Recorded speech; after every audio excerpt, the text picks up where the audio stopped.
This report is genuinely insane, as we have a lot of rumors escalating regarding Ja Morant getting traded in this offseason. We know Masai Ujiri, when our team is semi-competent and not tanking, Masai Ujiri is always in play for these star players. So there's Durant, Damian Lillard, of course, Kawhi Leonard, and there are a wave. There is a contingent of Raptors fans that are saying there are too many high-paid guys on this Raptors team that don't have that superstar upside, that it's going to get an expensive roster of mid-caliber players. Now, I adamantly disagree with this, but it is an outspoken group amongst Raptors fans and people around the NBA that are saying it makes sense for the Toronto Raptors to package guys like RJ Barrett, Immanuel Quickley for one dude that can have that superstar upside. And even though we'll break it down, Ja Morant has definitely had his red flags that would make me wary of trading a guy like RJ Barrett for him. He does, without a doubt, have that superstar upside. So we're going to break down what these reports are saying, how the Raptors could pull off one of these blockbuster trades, and frankly, what we can expect from this Toronto team entering the offseason, because there are some questions that still need to be answered. So lots of stuff to break down. But folks, before we dive into that, folks, you guys have been crushing it, hitting that subscribe button as of late. I mean, we hit that 37,000 subscriber goal. We're over 200 subs from where we're at. Now, of course, the news has been a little bit drier over the NBA All-Star break. So we have our eyes set, our mind set on that 40,000 subscriber mark. So if we get to 37,500 this week, that would be pretty insane. But if you guys are tuning in, you're enjoying the videos, make sure to hit that subscribe button. But let's dive into the madness, because there's a lot of crazy stuff going on. It's essentially Howard Beck came out and said that I'm constantly checking in with NBA executives around the trade deadline about, like, okay, what we saw, what we didn't see, what's next. And in this league, you are always on the lookout for the next wave of stars who are going to get dealt, right?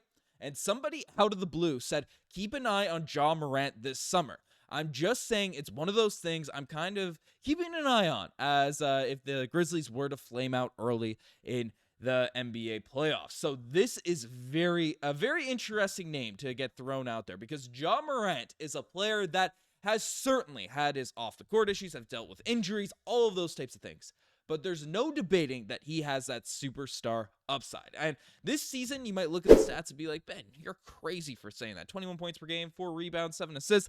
He's barely as good as RJ Barrett. And again, I am the biggest RJ Barrett fan there is out there, so I'm going to make my argument why I don't want to go about this. But you can't, RJ this season averaging 22 points per game, 6.6 rebounds, 5.6 assists. So we'll get to him later. But Ja Morant, with this season in mind, I don't want to downplay his potential, his upside in terms of how valuable he could be, because over the past 3 seasons prior to this one, he was averaging 27 points per game, 26 points per game, and then in a very shortened season last year, 25 points per game. So the numbers are going down a little bit, but we saw his ability to take over games. We saw him at a very young age take that Memphis Grizzlies team and make them a winning squad a lot faster than a lot of people expected. Ja Morant is, like 22 years old. He's averaging 27, 5, and 7. Like, he's one of the fastest players in the league. He can dunk on anyone, and he just has that level of poise, that level of intensity that is really hard to capture by NBA player standards. So you doing that at such a young age is, of course, just an elite thing. Of course, there are questions with his 3-point shot, but he's been taking a little bit more. His percentage of 3-point shots, his 30-point looks, are in the 30s now from where they were in his all-star seasons. And he's not shooting the greatest percentages, 27% from threes last season, and basically 32% this year. So not the greatest of numbers, only shooting 33% out there on the corner three. So it's there are concerns about his 3-point shooting.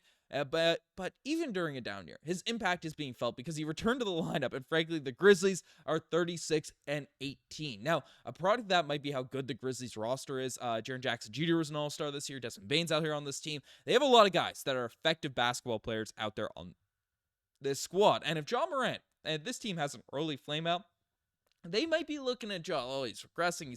He has a significant contract at this point. Making 36, 39, 40, $44 million over the next few seasons. I mean, if they look at their roster and say, hey, Ja Morant is that guy that's not going to put us over the top. They want to just, because the Grizzlies have for years tried to build out the depth of solid guys out there in the roster. What the Raptors kind of have now at this point, and some people are saying it's not the right approach. It's not the right move for this Raptors team. I mean, they, with these reports circulating, the off the court stuff, of course, the injuries, the thing that the what's it called, the flashing guns on Instagram and things like that. So the Grizzlies, if they are serious about moving on for Ja Morant, the Raptors have a package that does make a ton of sense for the Memphis Grizzlies because, of course, they do not want to be bad being the second seed out there in the NBA. That's, of course, the take-a-thon status, be the second seed in the Western Conference. So they want win-now guys, and the Raptors could package together, of course, RJ Barrett, who's putting up ridiculous numbers this season, efficient from the three-point line, does everything out there well, package him, as well as Immanuel Quickley, who this year's numbers are down, but we know that when he's healthy, when he's in the lineup, he can be a lot better. And packaging those types of guys, taking on some salary, it could be an interesting route to acquire Ja Morant in one of these trade packages. Now, I'll make the steel man the case for the Toronto Raptors going ahead and doing this because the first is just the cap situation for the Toronto Raptors. You have Brandon Ingram now going to make a ton of money. Scottie Barnes, you can see in the 7th ranking on this list.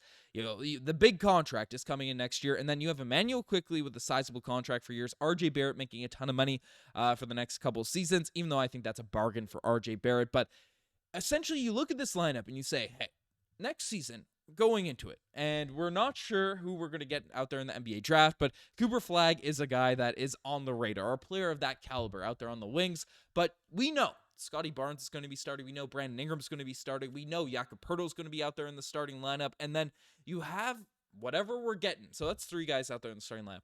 You have whatever we're getting in the NBA draft, which if it's a number 1, if it's a top 5 pick, you probably want to start him. You have RJ Barrett, you have Immanuel Quickley, and heck, you have Gradey Dick, who are all in positions to be starting caliber players just next season.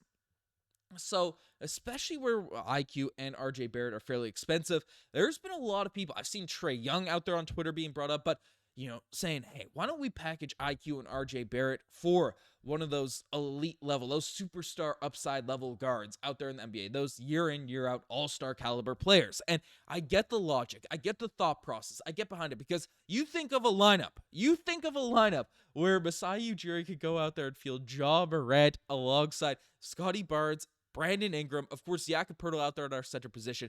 Whoever the heck we get out there at the forward spot in the NBA draft, and if not, we still have Gradey Dick. If Ja Morant is playing at that elite, that star caliber level that he has flashed over the course of his career, that's a team that, frankly, I think goes into contention status. And I might be a homer, I might be crazy to say that, but that's a team that I think is ridiculously high upside. So I get the flashes of why some people want to do this. But frankly, if I'm looking at RJ Barrett, and I'm looking at the stats that he's put up, especially at his age, because he's in the league a while, it feels like he might be old to watch. He's 24 years old, finally playing in a system where he's about to be unlocked. Where he's been unlocked, he's doing different things. 22 points per game, 7 rebounds, 6 assists.